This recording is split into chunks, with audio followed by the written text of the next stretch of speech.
Hello, and this is the Falcon of Horus, and today I'm going to be doing a playthrough of the Warlock of Firetop Mountain. Alright, so let's start playing. Today, we're going to start off and go through our first battles in the Firetop Mountain. So, let's see. Your character. First, please select whether you like to play as a male or female adventurer. I pick, let's be male, like me, a man.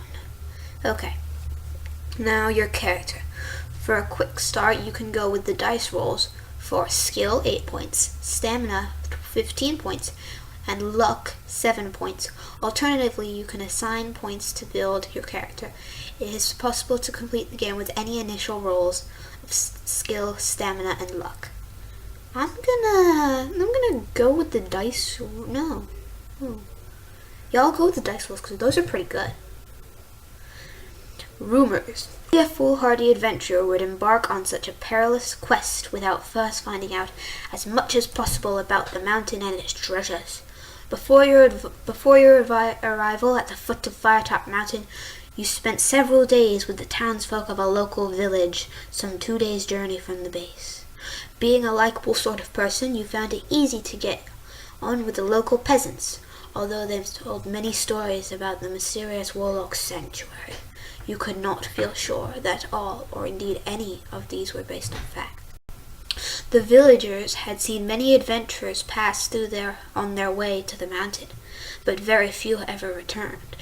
The journey ahead was extremely dangerous, that you knew that for certain. Only those who returned to the village, none contemplated going back to Firetop.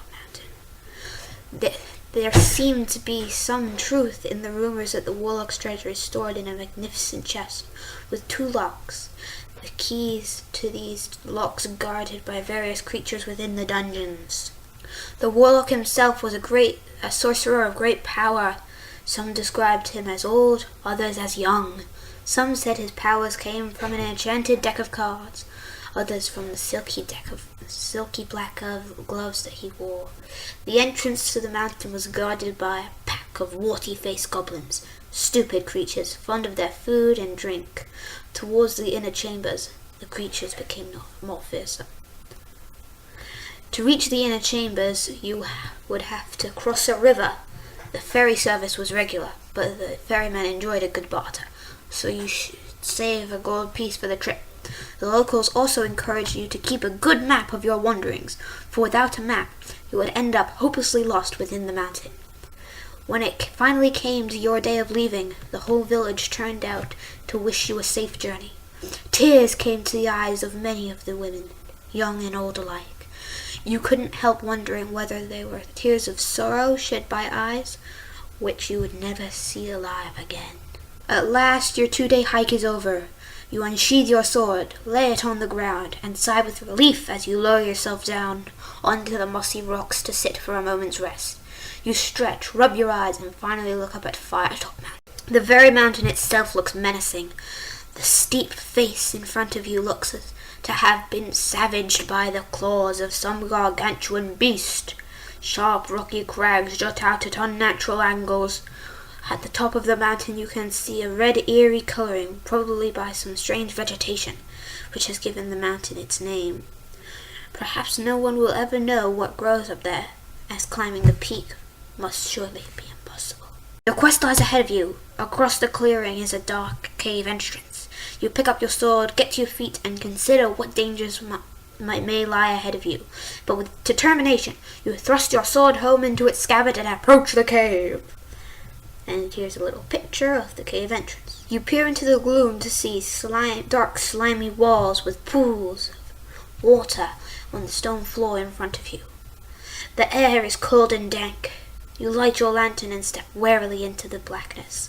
Cobwebs brush your face, and you hear scurrying of tiny feet, rats most likely. You set off into the cave. After a few yards, you arrive at a junction. You turn east or west. Let's see, never eat salted wheat. Let's go west. I like west. There's a right-hand turn to the north in the passage.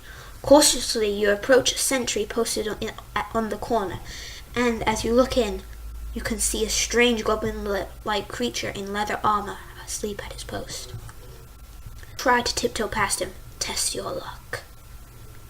Okay, for testing our luck, we need to roll 7 or less, because our luck is 7. So, and we can do a quick roll or a full toss. I'm going to do a full toss. I got 6 to choose from. I'm going to roll again since there are 2 really high numbers. Alright, this is good. There's 2 4s, 2 2s, a 3, and a 1. Okay, we got a 2. Okay, we're going to win this.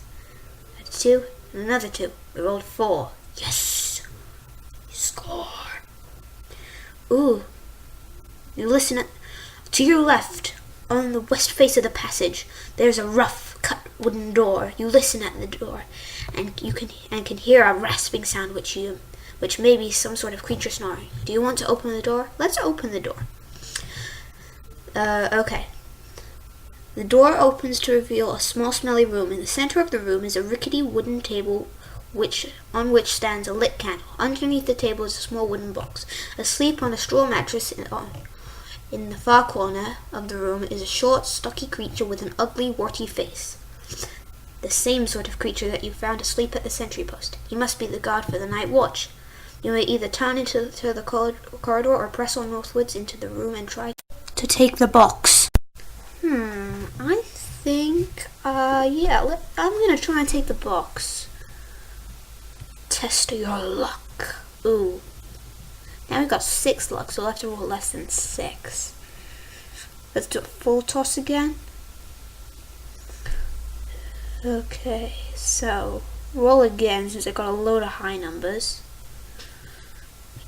Roll.